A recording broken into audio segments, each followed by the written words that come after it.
지난번 이제 제가 이스라엘 떠나기 전에 사도행전에서 우리가 베드로 사도의 변화와 그리고 베드로 사도가 이룬 증인 사역, 치유 사역에 대해서 우리가 살펴보았습니다.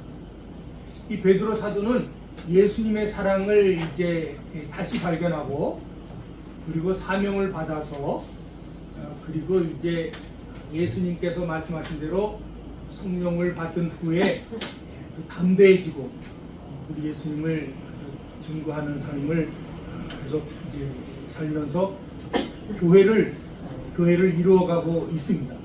그런데 이제 때가 이르러 이제 베드로가 이제 그 성도들에게 그렇게 선언합니다. 나는 기도하고 말씀을 연구하는 일에 매진할 테니 너희들 중에 집사 7을 뽑아서 구제하는 일을 이제 맡겨라. 이제 그런 이제 이야기로 정리를 하게 되고, 그리고 이제 9장 이후부터 이제 7장 후반에도 7장에도 잠깐 나타나고, 그 다음에 8장 1절에도 나타나고, 9장의 오늘 말씀에 나타나고, 그리고 이제 12장부터 28장까지 이제 전부 바울 사도에 대한 선교 이야기가 이제 이 사도행전의 주가 됩니다. 이 바울 사도도 극적으로 변화가 되었는데, 그렇게 변화된 사람이 어떻게 끝까지 하나님을 섬기고 충성하는지 우리가 목격하게 되면 과연 이렇게 사람이 변할 수 있는가, 과연 이런 일이 일어날 수 있는가 하고 놀랄 정도입니다. 그래서 이제 바울 사도의 가르침을 우리가 이제 배우고 그분의 본을 받아서 우리도 어떻게 살고 앞으로 무엇을 위해 살아가야 할 것인가 하는 것을 이제 오늘 말씀을 통해서 우리가 발견하기를 원합니다. 우리가 말씀을 듣고 이 성경 말씀을 깨달을 때 그 깨달음의 정도에 따라서 우리가 변할 수가 있는 것입니다. 그래서 하나님의 말씀을 들을 때에 그 말씀이 우리를 살리고 구원하고 변화시킨다고 하는 것입니다. 이번에 이제 제가 이스라엘 가기 전에 또 우리 중에도 이제 우리 가족에게도 얘기를 잘 안 했어요. 이스라엘 간다 얘기 안 했습니다. 근데 이 마음속에는 항상 하나님의 말씀이 들어 있습니다. 특히 그 말씀이 뭐냐면 시편 91편 9절부터 11절 말씀이에요. 우리 한마로 건전히 한번 찾아서 읽어보세요. 9편 91편 9절부터 11절 말씀이 항상 제 마음속에 살아있기 때문에 제가 그 말씀을 믿고 간 것입니다. 그 말씀이 힘이 있어요. 그 말씀이 구원이 되고 그 말씀을 따라갔기 때문에 안전하게 지켜줄 것을 믿었습니다. 91편 9절 10절 11절 읽어주세요. 3절. 내가 지극히 높으신 분을 피난처이신 여호와를 내가 있을 곳으로 삼으면 어떤 해악도 내게 닥치지 않고 어떤 재앙도 내 장막 가까이에 이르지 못하리라. 그분이 천사들에게 명령해 내 모든 길을 지켜주라고 하실 것이기 때문이다. 네, 감사합니다. 이 표현은 이제 우리 우리말 성경으로 되어 있는데 이제 그 하나님을 나의 지존자, 나의 피난처, 나의 안식처로 삼은 자에게는 어떠한 재앙도 미치지 않는다는 거예요. 그러니까 하나님을 지존자, 즉 전능하신, 거룩하신, 즉 홀로 그 존귀하신 분을 나의 피난처와 그리고 안식처로 삼고 그분에게 모든 것을 맡기면은 하나님의 천사를 보내서 나를 지켜주신다는 거예요. 그러니까 하나님을 인정하는 자에게는 인정한 구원과 보호와 그리고 안전함이 있다, 이런 이제 말씀이죠. 그래서 이제 거기 움직이고 다닐 때마다 사실은 두렵죠. 항상 거기는 테러가 있고 폭탄 세례가 이제 터질 수 있는 그런 그 가능성이 항상 있는 곳이기 때문에 하나님의 말씀이 이 힘이 되지 않으면은 우리 중에 또 여행하는 분들도 그런 얘기를 언젠가 했지만은 믿는 자가 되어서 함께 하나님이 함께 하시니까 우리가 안전함을 누리는 그런 평안함이 있다고 얘기했듯이 제가 이제 그런 걸 이번에 많이 느꼈습니다. 그러니까 이 말씀이 힘이 되고 구원이 되고 생명이 된다고 하는 것입니다. 그러니까 말씀을 귀하게 여기고 말씀을 새기고 말씀을 많이 듣는 자가 복이 있는 거예요. 왜냐하면 우리가 창세기 1장 1절에서도 또 요한복음 1장 1장에서도 말씀이 되셨고 말씀이 하나님이고 말씀이 결국 구원자라는 것입니다. 말씀이 예수님이라는 거예요. 예수님의 말씀이 영이라는 거예요. 그래서 이 말씀을 우리가 듣고 그리고 깨닫고 그리고 마음에 새기고 그거를 묵상하고 지키고 그걸 의지하는 것이 우리의 삶의 중요한 기준이 됩니다. 그래서 우리는 이전에 바울 사도가 어떻게 변했는지 우리가 여러 번 얘기해서 여러분들이 이제 많이 기억하는데, 그 중에 이제 이 베드로가, 즉 바울 사도가 변하기 전에 베드로의 변하는 얘기 좀 잠깐 하려고 합니다.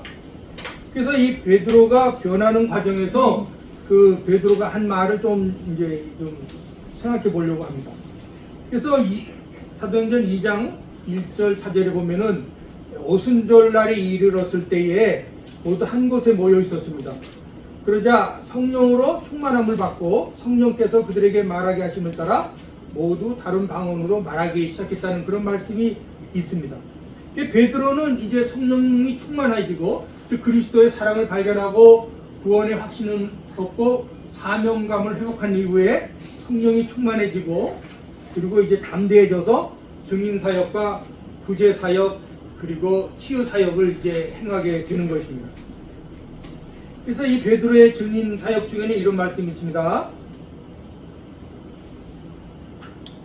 즉 베드로의 증인 사역 중에는 38년 된 이제 다른 성경에 나온 얘기지만 그 성전 문 앞에서 안전뱅이로 있던 사람을 이제 주목하여 보고 나사렛 예수님의 이름으로 예수님을 명하노니 너는 일어나라 이렇게 했을 때 이 안전뱅이가 일어났습니다.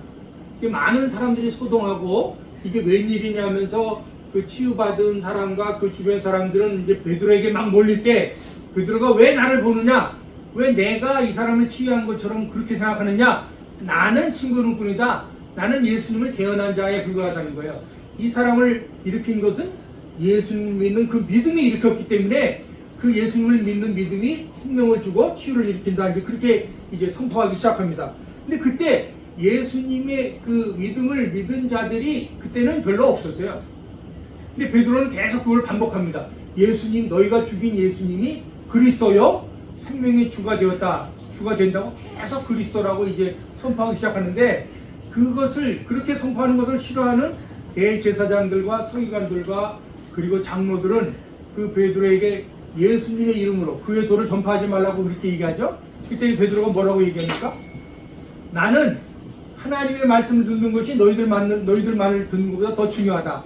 내가 보고 들은 것을 나는 말하지는 않을 수 없다. 그렇게까지 이제 선포하는 그러한 담대함을 보이는 것을 우리는 지난 설교에서 우리가 발견하였습니다. 그리고 이제 교회를 섬기는 과정에 이제 사건이 한번 터져요. 그 아나니아와 삽비라 사건 여러분들 다 알 겁니다.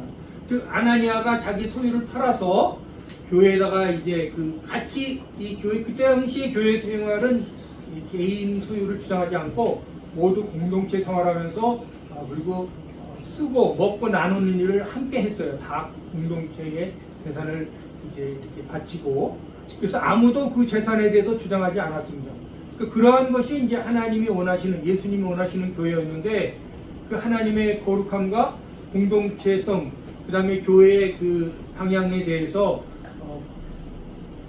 거부하거나 또 반대하거나 또 불신하는 이제 그런 사람이 나타나는 것을 하나님이 인정을 안 하시고, 그래가지고 삽비라가 그 소유를 팔아서 그걸 사도들의 발 앞에 가져왔는데, 사실은 자기가 팔아서 쓰겠다고 얘기하면 돼요, 공동체에다가.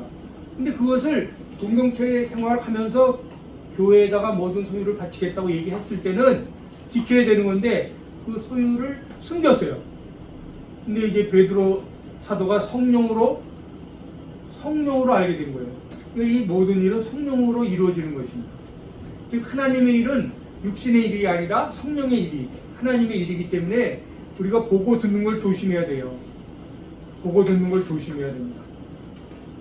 그래서 성령을 속인 죄로 삽비라가 아나니아가 먼저 죽고 그 다음에 삽비라가 죽게 되는 일이 벌어집니다. 그리고 이제 구제에 대해서 이제 문제가 생기니까 이제 베드로 사도가 그렇게 얘기합니다. 너희들 중에 성령 충만한 자 7명을 뽑아서 구제 사역을 맡기자 이렇게 얘기하죠. 그리고 나는 기도하는 일과 말씀 가르치는 일에 전념하겠다 이렇게 얘기하면서 그리고 이제 자기 사역을 합니다. 근데 이 베드로 사도가 말하는 그 말이 틀린 게 아니에요. 나는 기도하는 일과 말씀 가르치는 일에 전념하겠다는 말이 틀린 게 아니에요. 근데 예수님이 보시기에, 하나님이 보시기에 한계가 있는 거예요. 그럼 이방인들은 누가 가르치고 누가 인도할 것이냐는 거예요. 누가 구원할 것인가 하는 것이 이제 예수님과 하나님과 성령의 관점이었죠. 그러면 베드로는 이스라엘 백성들과 유대인들과 예루살렘을 중심으로 할 일을 계속하고, 그리고 마지막까지 이제 예수님 만날 때 충성해서 거꾸로 이제 돌아가시는, 십자가에 돌아가시는 그런 일이 있었죠. 그러나 이방인들은 어떻게 할 거냐, 이방인은. 그러니까 하나님의 관점은 우리와 달라요. 베드로가 그렇게 회개하고 예수님의 사랑을 발견하고, 그리고 그렇게 놀라운 증인 사역과 그리고 치유 사역을 했음에도 불구하고 하나님이 원하시는 거와 다른 거예요. 그러니까 이방인의 사도로 하나님이 누구를 세울까 하고 이제 생각하고 있는데 나타났어요. 가장 모질고 가장 육신의 자랑, 율법의 완전한 자, 흠없는 자, 이 사울이 이제 예수님의 눈에 딱 걸려든 거예요. 자, 오늘 말씀 보겠습니다. 이제 사울에 대한 이야기입니다. 한편 사울은 사도행전 9장 1절부터 우리 한마로 권사님 읽어주세요. 한편 사울은 여전히 주의 제사들을 위협하며 그들을 죽일 기세로 대제사장에게 나아가 다메섹의 여러 회당들에 써 보낼 공문을 요청했습니다. 거기서 그 돌을 따르는 사람을 만나기만 하면 남자와 여자를 가리지 않고 잡아다가 예루살렘으로 끌고 오기 위해서였습니다. 사울이 길을 떠나 다메섹 가까이 도착했을 때 갑자기 하늘에서 빛이 비쳐 그를 둘러쌌습니다. 사울이 땅에 쓰러졌습니다. 그때 그는 사울아 사울아 내가 왜 나를 핍박하느냐 하는 음성을 들었습니다. 사울이 주여 누구십니까? 라고 묻자 나는 내가 핍박하는 예수다. 지금 일어나 시내로 들어가거라. 내가 해야 할 일을 일러줄 사람이 있을 것이다. 라고 대답하셨습니다. 사울과 함께 가던 사람들은 소리만 들리고 아무도 보이지 않아 아무 말도 못하고 멍하니 그곳에 서 있었습니다. 사울은 땅에서 일어나 눈을 떠보았으나 아무것도 볼 수 없었습니다. 그래서 그는 같이 가던 사람들의 손에 이끌려 다메섹으로 들어갔습니다. 사울은 3일 동안 앞을 보지도 못한 채 먹지도 마시지도 않았습니다. 네, 이 말씀을 우리가 2번씩 읽고 있는데 이 말씀이 굉장히 충격적입니다. 바울이 여전히 살기등등했다. 여전히 살기등등했다는 거예요. 지금 이 사건 이전에 이제 사도행전 7장 중에 이제 그 스데반 집사의 스데반 집사를 죽이는 사건이 이제 벌어지죠. 그리고 이제 8장 1절에 이제 바울 사도는 스데반 집사의 죽임을 당연하게 여기고 그때 이제 많은 이제 신자들이 흩어졌다 이런 표현이 나와요. 그런데 실제로 이제 예루살렘의 핍박에 있으니까 이제 믿는 성도들이 많이 흩어져가지고 그 중에 이제 다메섹에도 간 거죠. 이 다메섹은 그 당시에 유대인들이 약 8만 명이 살았다고 그러는데 8만 명 이상이 살았다고 그러는데 믿는 자들이 굉장히 많았습니다. 그러면은 지금 이 스데반 집사를 죽인 7장의 사건 그리고 8장에서 이제 흩어진 사건 그리고 이제 9장에 들어와서 여전히 살기등등했다고 하는 것은 지속적으로 강박관념으로 그리고 계속적으로 지금 눌려있는 상태를 말하는 거예요. 이 바울 사도가 그 200km나 떨어진 다메섹까지 가서 이렇게 살기등등해서 이 예수님을 믿는 제자들을 잡아오려고 죽이려고 이렇게 했다는 것은 이 정상적인 사람이라면 상식 있는 사람이라면 그 가질 수 없는 악한 영에 붙잡혀 있는 거예요. 이것을 이제 연구하면은 이야기할 얘기가 너무너무 많아요. 그래서 사람이 분노하는 것이 힘이 있어요. 죽이려고 하니까. 그리고 200km나 갈 뿐만 아니라 며칠, 몇 달을 유지할 수 있는 힘이 있어요. 이 악한 영이. 이 사단이 보통 힘이 있는 게 아니에요. 이 분노가 힘이 있어요. 사람을 죽일 수 있는 힘이 있어요. 그러나 그것이 의로운 힘이 있다는 게 아니에요. 올바른 힘이 있다는 게 아니에요. 악한 영의 힘이 있는데 그것이 이 저주받을 힘이죠. 죽는 힘이에요. 죽기로 작정한 힘이에요. 근데 우리도 많은 사람들이 이렇게 분노에 붙잡혀서 악한 영에 붙잡혀서 오랜 시간 동안 강박관념에 눌려 있습니다. 눌려 있을 수가 있어요. 그것이 우리를 지배할 수가 있습니다. 이것은 죽임의 영이요, 죽음의 영이요, 사단의 영이요, 그 다음에 저주의 영입니다. 아니 이런 사람이 사도 바울인 거예요. 아니 이런 사람이 어떻게 위대한 그 사도가 될 수 있어요? 이 바울 사도는 이 사도 중에 선교에 있어서는 최고 수준의 사도요. 이 현재 그 12제자 중에서도 하나님의 복음을 가장 열심히, 이 신약 성경을 13권이나 줬죠? 신약 성경 중에서 서신조 다 포함해서 이러한 그 실력을 가진 사람이 사도 중에 하나도 없어요. 이 바울 사도의 지식과 논리와 이성을 따라갈 사람이 아무도 없어요. 그런데 과거가 이랬다는 거예요. 과거가 우리 중에 지식으로 또 가문으로 육신의 능력으로 우리가 힘이 있다고 생각하는 사람들이 있어요. 그래가지고 그 마음 속에는 멸시와 분노와 원한과 저주가 있어가지고 살기가 등등한 사람이 있는 거예요. 내가 가만 놔두지 않겠다. 내가 한번 어떻게 되는지 비춰보겠다. 지금 이 세상에 있는 지도자들 중에는 이런 사람들이 있는 거예요. 분노는 하나님의 뜻을 이루지 못합니다. 근데 이 베드로가 나중에 바울 사도가 어떻게 됐는지 미리 좀 가보겠습니다. 불 좀 꺼주세요. 꺼주면 안 보이죠? 한번 영상을 보겠습니다. 이 바울 사도가 어떻게 됐는지 한번 마지막을 보겠습니다. 3분 50초부터 올려주시면 돼요. 3분 50초부터. 그 로마에 살 때 트레폰타네라고 하는 지역이 있습니다. 그 로마에는 4대 성당이 있는데 그 중에 제일 큰 것이 이제 베드로 성당, 두 번째 성당이 성밖의 바울 성당이에요. 이 두 번째 성당이 성밖의 바울 성당이 그 바울 사도의 시신이 안치된 묘가 있고 그 위에 이제 성당이 이제 세워졌는데 엄청 커요. 근데 우리가 마침 그 바울 사도가 순교한 지역은 이 바울 성당으로부터 2km 정도 떨어진 쪽에 남쪽으로. 그 남쪽 지역에 그 스톤이 있는데 그 스톤 지역에 옛날에 참수 현장이 있었고 바울 사도가 죽임을 당한 이후에도 계속해서 여기 잠깐 멈춰주세요. This place leads to the Church of Saint Paul Martyrdom. In this place, according to tradition, Paul of Tarsus gave his life for Jesus Christ in the year of 87 안노 그리스도. 자 여기 보면은 기원 후 67년 바울 사도가 이 자리에서 이 길로 예수님에게 자기 생명을 주려고 지나간 길이다 했는데 마침 67년 6월 29일이 바울 사도가 순교한 날이에요. 여기에서.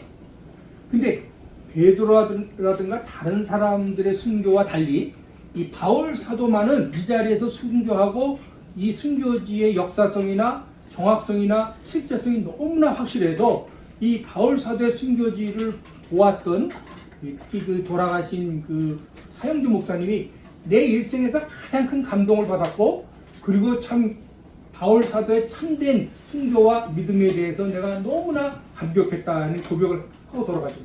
한번 보겠습니다. 이 길을 같이 따라가 보겠습니다. 목소리도 나오면 좋겠습니다. 네, 조용한 가운데 한번 걸어보시면 좋겠습니다. 그 그린 마일이라는 아마 영화를 보신 분들이 계실 거예요. 네, 사형수가 마지막 판결을 위해 잡기 의자가 있는 공간까지 그 라티늄으로 초록색으로 된 그 바닥 복도를 걸어가게 되는데요. 그 길을 그린 마일이라고 하죠. 마지막으로 가야 되는 길입니다. 살아서는 돌아올 수 없는 바로 그 길. 100m 정도 되는 이 길을 사도 바울이 마지막으로 걷습니다. 그가 마지막으로 걸었던 그린 마일이었죠. 디모데후서 4장 7절 8절에서 승리의 고백을 합니다. 내가 선한 싸움을 싸우고 달려갈 길을 마치고 믿음을 지켰으니 이제 후로는 나를 위하여 의의 면류관이 예비되었으므로 주 곧 의로우신 재판장이 그날에 내게 주실 것이라고요. 그 승리의 고백 가운데 아직도 이 오리지널 부분이 보존이 되어 있습니다. 이 길을 걸어가고요. 그의 생명을 예수님께 드리게 되죠. 길에서 바른 길을 찾았던 분입니다. 바로 다메섹 길을 핍박자로 예수님 믿는 모든 신자들을 잡아 체포하고 죽이고자 가다가 변화된 그 사도 바울이 마지막으로 걸었던 승리의 길이 되겠습니다. 바로 이곳이 바울이 그의 삶을 예수님을 위해 드린 그곳, 바로 세계의 샘이 있는 그곳. 사도 바울이 순교를 당할 때 목이 잘라질 때 약간 경사진 부분이었는데 굴러가면서 3번에 걸쳐 튀어 오르게 됩니다. 바로 그곳에서 물이 솟게 됩니다. 그 처형장 순교 때 만들어 놓은 1599년 만든 기념교회가 되겠습니다. 지금 보이시는 저 돌 기둥 위에 목이 잠깐 멈춰보세요. 되고 이제 잘라지게 됩니다. 지금 여기 이 돌이 바울 사도의 목을 걸어놓고 그리고 이제 내리쳐서 이 목이 떨어졌는데 이제 3번 이 목이 튀었어요. 이렇게 튀었는데 그 튄 자리에 이제 샘이 기적적으로 솟아서 이제 세 곳에 샘이 있다 해서 트레폰타네라고 하는 그 이제 지명으로 이제 이게 이제 이어오고 있는데 이 돌이 바로 바울 사도가 이제 목에 걸려서 순교한 돌이죠. 근데 이제 이후에 또 바울 사도를 따라서 또 로마 군명 중에서 순교한 사람이 이제 이 방송에 나오는데 엄청난 수가 같이 따라서 순교를 하게 됩니다. 그래서 이 바울 사도의 순교지, 이 순교터, 순교 쓰인 돌 이런 것들이 너무나 확실하고 그리고 정확해서 이 다른 어떤 순교자보다 아주 더 우리에게 더 분명하게 드러나고 있는 것 같아요. 그래서 앞으로 우리가 이제 성지 순례를 가게 되면 여기 꼭 한번 가보고 싶습니다. 근데 우리가 이제 그 로마에서 14년을 살았는데 이 장소에서 가까운 한 5분 10분도 안 되는 장소에 살았어요. 자주 왔어요 여기를. 근데 그 당시에는 지금과 달리 그 믿음이 약해서 그런지 그렇게 그때는 감동을 그렇게 깊이 못 느끼겠더라고요. 지금에 와서 이제 느끼는 감동은 정말 하늘과 땅 차이인 거예요. 정말로 진리를 위해서. 왜냐면 그때 형제들이 요구한 거 있거든요. 너는 예수를 너의 구주, 너의 조상, 너의 생명으로 여기는데 아버지, 너의 하나님으로 여기는데 지금 내가 요구하는 것은 내가 신이라는 거예요. 황제가 신이라는 거예요. 내가 신이 되어야만이 백성들이 나를 따르기 때문에 너는 빨리 선택하라는 거예요. 나를 신으로 모시겠느냐 아니면 내가 믿는 예수를 큰 이로 모시겠느냐. 그러니 이제 나는 예수님을 나의 신으로, 나의 아버지, 나의 구원자로, 하나님을 나의 아버지로 모시겠다고 얘기하니까 그러면 이제 사용시킨 거죠. 그래서 우리가 이제 선택하면서 하는 거였거든요. 진리편에 설 것인가, 우상편에 설 것인가, 세상의 사탄과 권세자들 세상의 왕에 설 것인가, 우리는 매일 선택해야 되는 것입니다. 근데 이 바울 사도는 예수님을 선택한 거예요. 그래서 지금 이 말씀을 준비하고 또 지금 전하면서 너무나 참 그 당시에 그 보낸 세월들이 정말 아마 수십 번은 갔을 거예요. 너무나 그 가보고 싶은 장소에 다시. 근데 여러분들과 함께 가보고 싶은 장소입니다. 이 나머지에 대한 내용을 이제 그 카톡에다 올려놓겠습니다. 근데 여기 지금 나레이터 하는 이분이 또 마침 우리 사업장에서 일하던 폴리캅이라고 하는 그 UBF 선교사예요. 한번 목소리 들어보겠습니다. 다시 한번. 그러면서 이렇게 굴러 가죠. 3번 튀면서 그 장소에서 바로 물이 솟아오릅니다. 그래서 아직까지 그 물줄기가 그대로 남아 있는데 이 됐습니다. 건물 보호를 됐습니다. 위해서 이분이 그 이렇게 샘을 코바디스라고 좀 하는 막아놨어요. 코바디스라고 하는 이름으로 영상을 제작해서 이제 로마를 많이 안내하고 그렇습니다. 여러분들도 구독해 주시면 좋겠습니다. 구독, 좋아요는 힘이 됩니다. 어디서 베낀 거예요?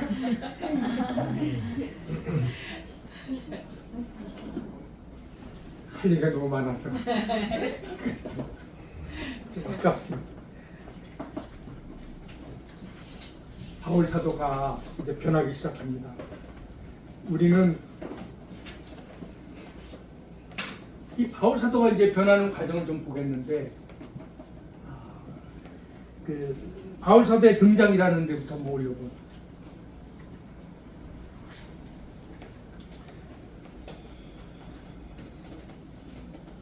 자, 여기 보면은 중간에 2번 바울은 그동안 예수님을 어떻게 생각했습니까? 한번 보겠습니다. 한번 올려보세요. 우리 상명이 없으니까 우리 누가 읽어줄까요? 주양이 한번 읽어주세요. 어디? 2번 여기서부터. 눈에 보여요? 그동안 바울은 예수님을 어떻게 생각하였습니까? 하나님을 모욕하고 이단을 도를 전파하는 자로 십자가에 죽임을 당해도 마땅한 자로 여겼습니다. 예수님의 출생이 의심스러웠습니다. 예수님의 배운 화식이 의심스러웠습니다. 예수님의 부활이 의심스러웠습니다. 예, 고마워요. 즉 예수님의 출생이 의심스러운 거예요. 예수님의 배운 학식이 의심스러웠던 거예요. 그리고 예수님의 부활에 대해서도 의심스러웠던 거예요. 여러분 잘 들으세요. 이런 모든 인간의 판단은 영의 일을 모르는 거죠. 하나님의 일은 영의 일이거든요. 육신으로 판단할 때는 도저히 이해할 수 없는 거예요. 우리는 그동안 육신으로 판단하면서 살고 있거든요. 그래서 이것이 하나님의 일인지 육신의 일인지 세상의 일인지 잘 구분할 수 있게 되길 바랍니다. 정말 우리는 조심해야 됩니다. 그래서 이러한 판단은 모두 육에 속한 것입니다. 바울은 하나님을 섬기는 열심과 율법 준수에 있어서 흠이 없다고 여기며 살아온 자신의 과거에 비춰볼 때 예수님을 하나님의 아들로 메시아로 그리스도로 믿을 수 없게 되어 있어요. 이단자예요. 바울의 기준에서 볼 때는. 왜냐하면 자기는 율법에 있어서는 흠이 없거든요. 지키는 데서도 흠이 없었던 거예요. 가말레일의 가문이요. 그리고 공부를 굉장히 많이 했어요. 그리고 이 바울 사도가 선택된 이후에는 여러 가지 있지만 성경은 안 나오지만 외국어에 아주 능통했습니다. 외국 문화에 아주 능통했어요. 왜냐하면 타르수스는 지금의 터키 남부에 속한 지역인데 거기는 지금 이제 그 이방인들의 도시거든요. 이방 문화에 아주 탁월했죠. 그런데 또 로마 시민권자예요. 또 그러니까 로마 시민권자까지 될 정도면 그 당시에 아주 특별한 거죠. 그 우리가 이제 그 사도행전에 보면 돈을 주고 샀다는 말이 나오거든요.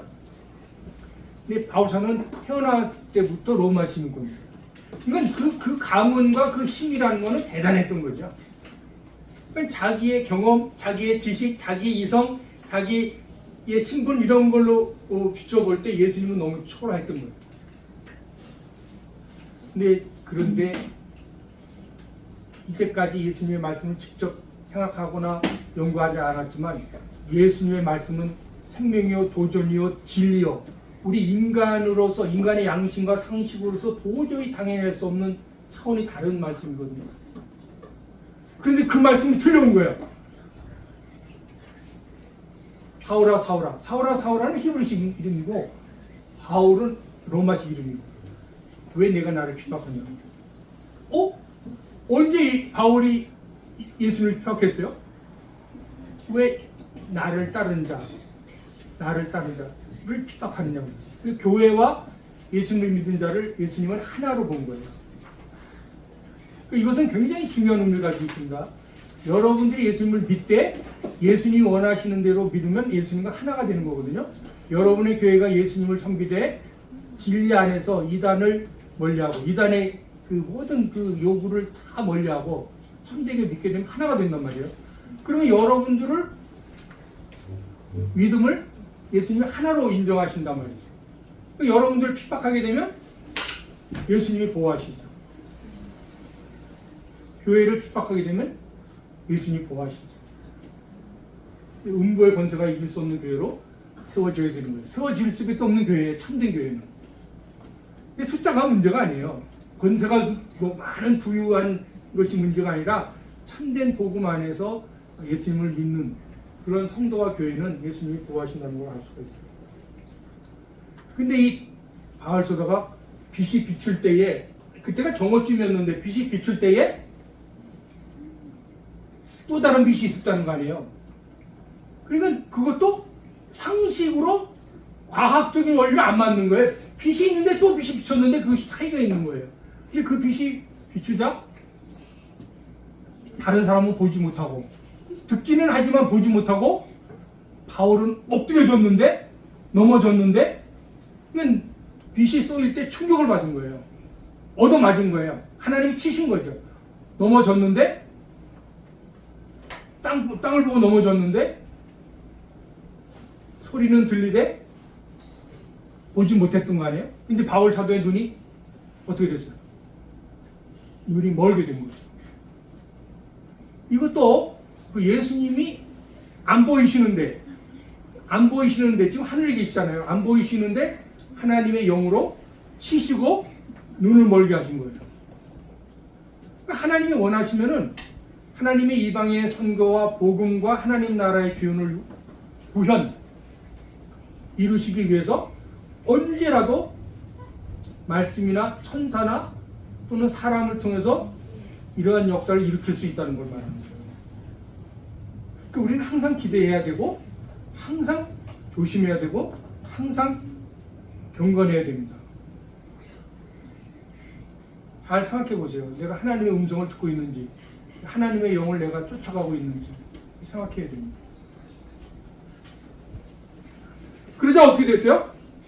바울 사도는 3일 동안 먹지도 않고 좋아요. 먹지도 않으면 살아요. 근데 마시지도 않았어요. 자기 의지대로 안 먹고 안 마신 것입니다. 이게 안 마시면은 저는 지금 마셔야 되겠네요. 좀 더 마셔야 되겠네요. 물이 너무나 많아. 오늘 너무 시간이 아까워서 빨리 나가야 되는데 잘 생각해 보세요. 바울 사도가 지금 얻어맞아서 땅에 엎드러지고 그리고 눈이 안 보이고 이게 도대체 무슨 일이에요? 예수님의 말씀은 들려 있단 말이에요. 내가 이제 시내 가면 너에게 행할 일을 이룰 자가 있다 이 얘기하셨어요. 잘 생각해 보세요. 바울 사도가 안 먹을 수는 있지만 마시지 않는 거는 지금 죽겠다는 겁니다. 지금 회개하고 있는 중입니다. 이 사도행전은 3번의 회개가 나와요.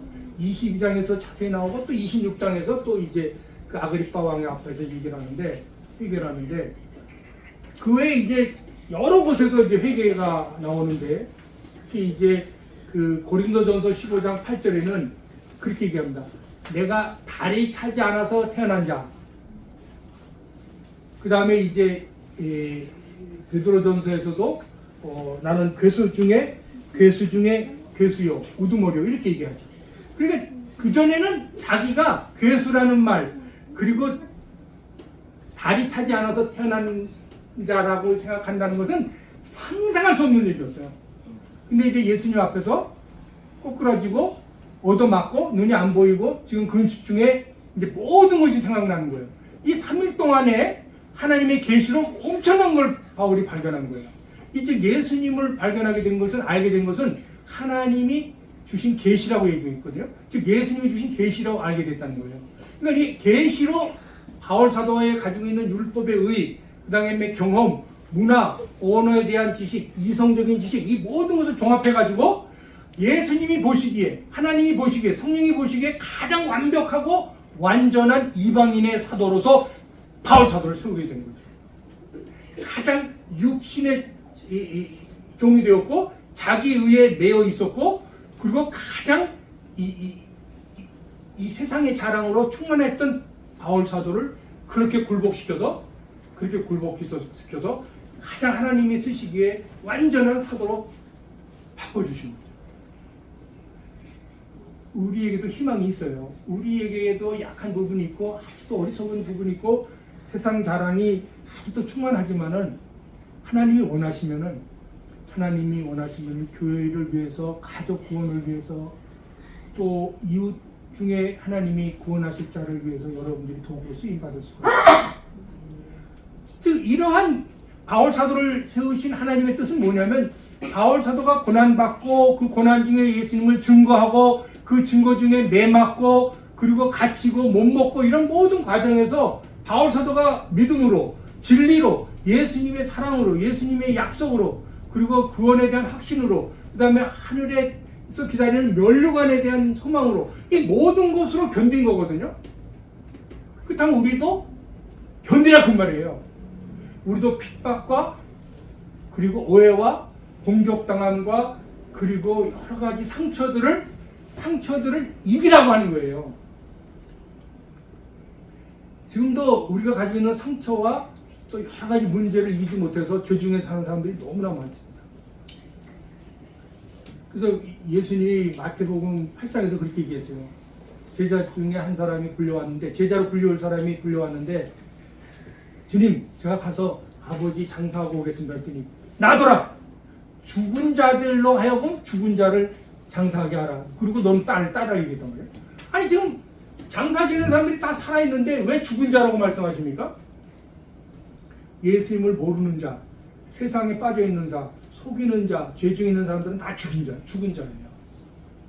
다 죽은 자입니다. 한번 보세요. 죄를 가진 사람이 평생 살아도 그 마음에 자유가 있겠어요? 제가 있는 로마에서 이게 일어난 일을 세 가지로 소개하겠는데, 너무나 놀랍게도 한 달 사이에 이 죽은 자들 세 사람이 이렇게 본으로 보여주셨어요. 한번 보여주세요. 제가 세 가지 영상을 여기저기 만들어 왔는데, 이렇게 길지 않아요. 그냥 사진만 보면 돼요. 한 사람은 그냥 들으세요. 일단 다 나오니까. 한 사람은 이제 이탈리아의 국회의원이고 외무장관이었고 법무장관이었고 당수를 지냈던 모모라고 하는 분이었어요. 근데 이분이 공항에 나가다가 면세점에서, 이분은 이제 다른 사람이고, 이 사람은 이제 카톨리카의 총당이었고, 그 다음에 또 다른 거 올려보세요. 이게 단데요? 되게 세 개를 내가 세 올려보세요. 개예요, 그게. 아, 그런가? 여기. 세 개를 같이 여기 세 올렸어요. 개. 한 사람은 이제 이름이 나왔으니까 이제 얘기할게요. 이 피에로 파시노라고 하는 분이 공항 나가다가 향수를 갖다가 이 가슴 밑에 이렇게 숨겼어요. 100유로짜리. 100유로면 이제 15만 원 정도인데 이걸 숨겼어요. 이게 들켰습니다. 근데 알고 보니까 이 사람이 한 번 있었던 게 아니라 그 전에 또 있었어요. 그런 사건이. 그래서 이번에는 회사가 결코 내가 이걸 스멘티셰 거부하겠다. 이 사람이 합의를 하려고 할 때 내가 거부하겠다 했군요. 네스나 트라타키바라는 건 이태리 말로 절대 합의 안 하겠다 이런 말이에요. 그러면 이분이 누구냐면 이태리의 정치사에서 아주 대표적인 인물입니다. 그런데 그 향수를 가슴에 숨기고 공항 나가다가 들킨 거예요. 아니 이분이 돈이 없습니까? 지위가 없습니까? 명예가 없습니까? 왜 이런 짓을 합니까? 왜 이런 짓을 했겠죠? 이분 안에 있는 악한 영이 그런 일을 한 거예요. 이분은 명예와 인격이 죽은 거예요. 살아있으나 죽은 자죠. 살아있으나 죽은 자예요. 왜냐면 그 모든 사람이 저 사람 국회의원이요, 법무장관이요, 외무장관 출신이 그렇게 100유로짜리 가슴에 품고 가다가 들켰는데 그것도 한 번이 아니라는 거예요. 아니 지금 우리도 이렇게 될 수가 있다면 그 삶은 없었습니까? 살아있으나 죽은 거예요. 예수님 말씀 그거예요. 죽은 자들로 하여금 죽은 자를 장사하라는 거예요. 우리는 살아있으나 죽은 자로 사는 사람이 너무나 많습니다. 그 다음에 이분은 누구냐면 다 최근에 일어났어요. 한 달 안에. 이건 이제 6월 18일.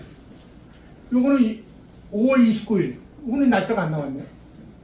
우니버시타 카톨리카. 여기 이태리의 대학 중에 우니버시타 물가가 얼마나 이제 지위가 높은지 알 사람 다 알아요. 근데 자기 집 건물에서 떨어져 땅에 죽어 있는 거예요. 그럼 이분이 명예가 없습니까? 지위가 없습니까? 왜 죽었겠어요? 분노, 저주, 한탄, 허무, 친구, 하나님이 없었던 거예요. 예수님이 없었던 거예요. 무언가가 원인이 있었던 거죠. 죽었는데 죽기 전에도 죽은 거죠. 그러니까 그걸 아셔야 되는 거예요. 이분은 죽었지만 죽기 전에도 죽은 거죠. 왜냐면 죽은 자로 나타날 거니까.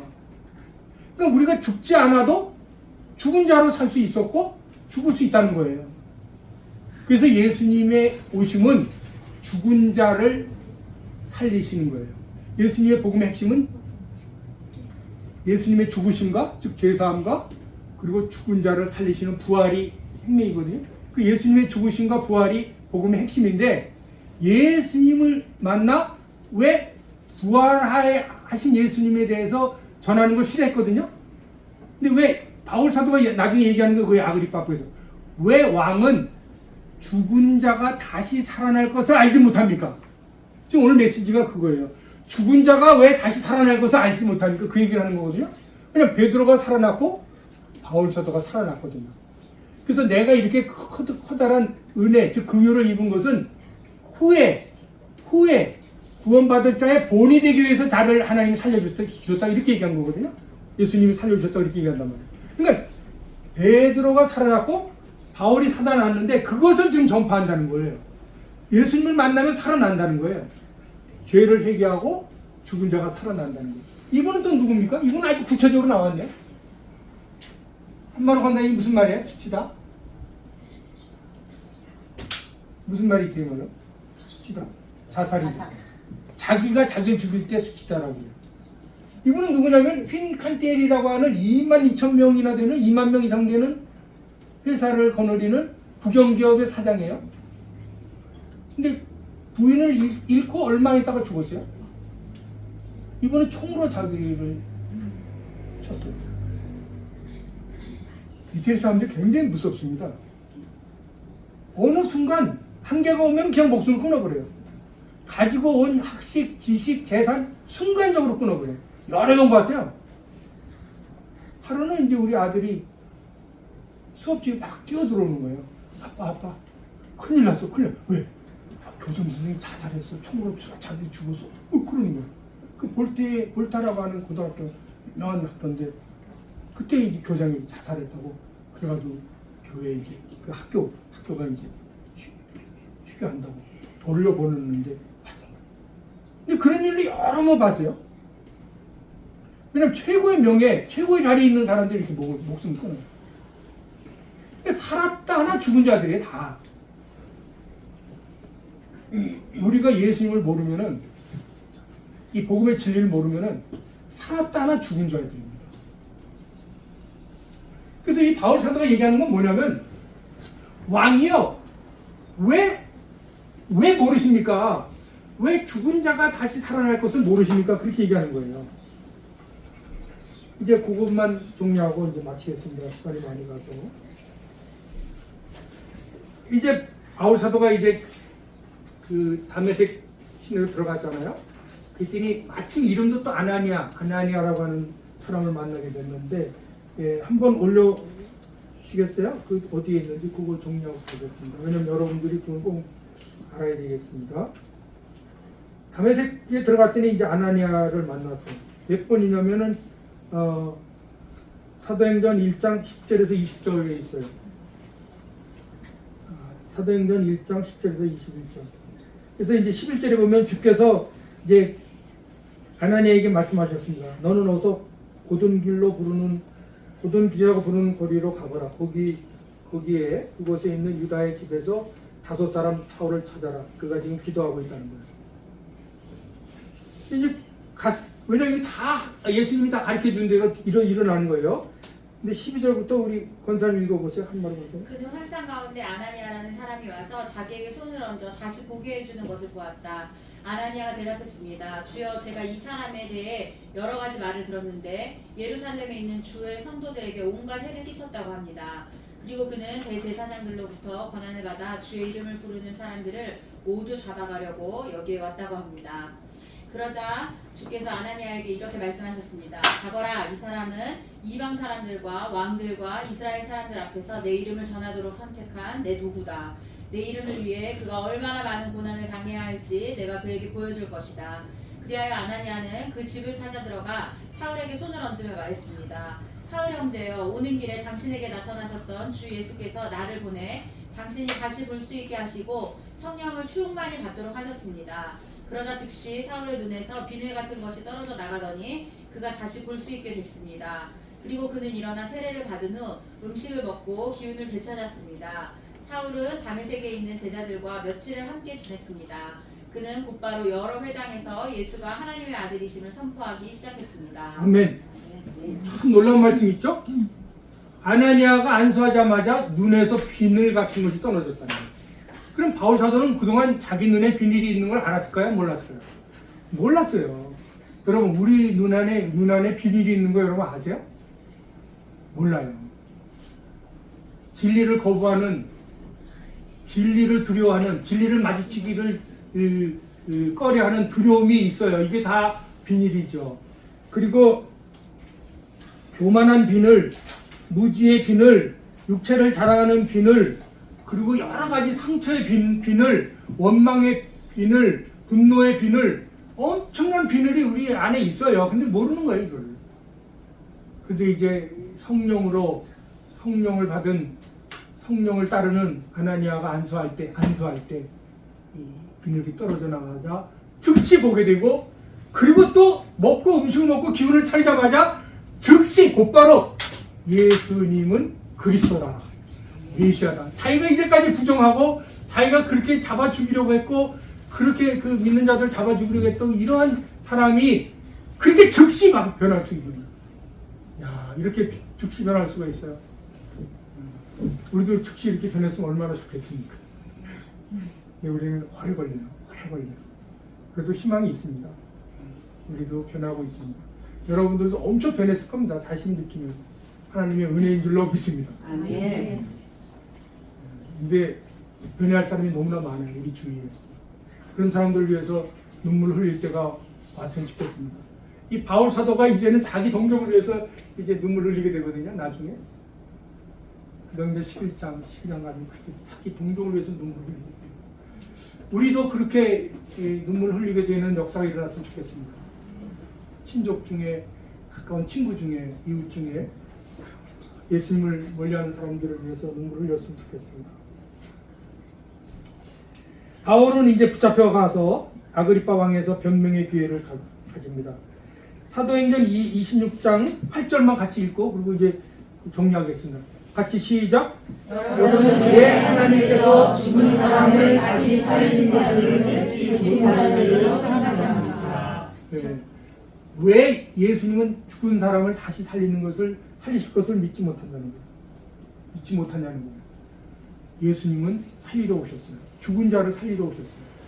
그 죽은 자가 누구인지, 그 예수님이 다시 살린다는 것이 무엇을 의미하는지 그 개념에 대해서 복음적으로 온전하게 깨달아야 됩니다.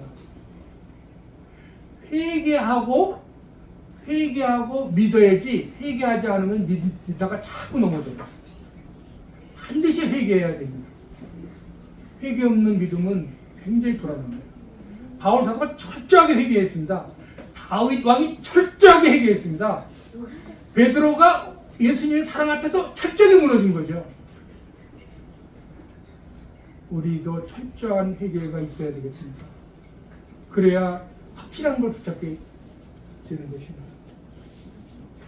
결국 바울 사도의 마지막 권면은 무엇이냐면 죽은 자의 부활과 그리고 죄의 용서함을 받고 거룩하게 된 자들 가운데 기업을 얻으라는 거예요.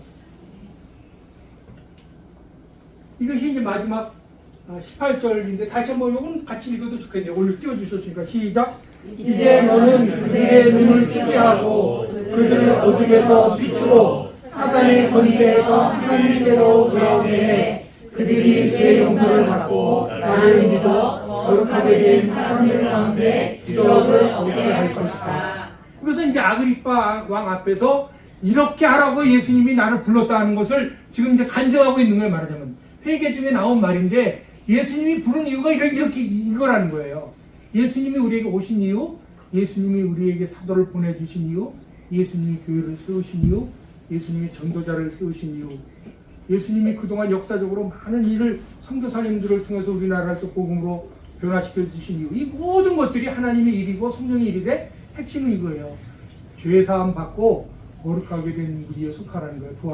부활의 영을 받아서 우리가 죄사함을 받은 것, 부활의 영을 가지고 있는 것, 그리고 거룩하게 된 그 무리의 기업에 속한다는 것, 이것을 여러분들은 아셔야 됩니다. 이것이 하나님이 허락하신 은혜입니다. 하나님께 모든 영광과 찬송을 올려드립니다. 기도하고 마치겠습니다.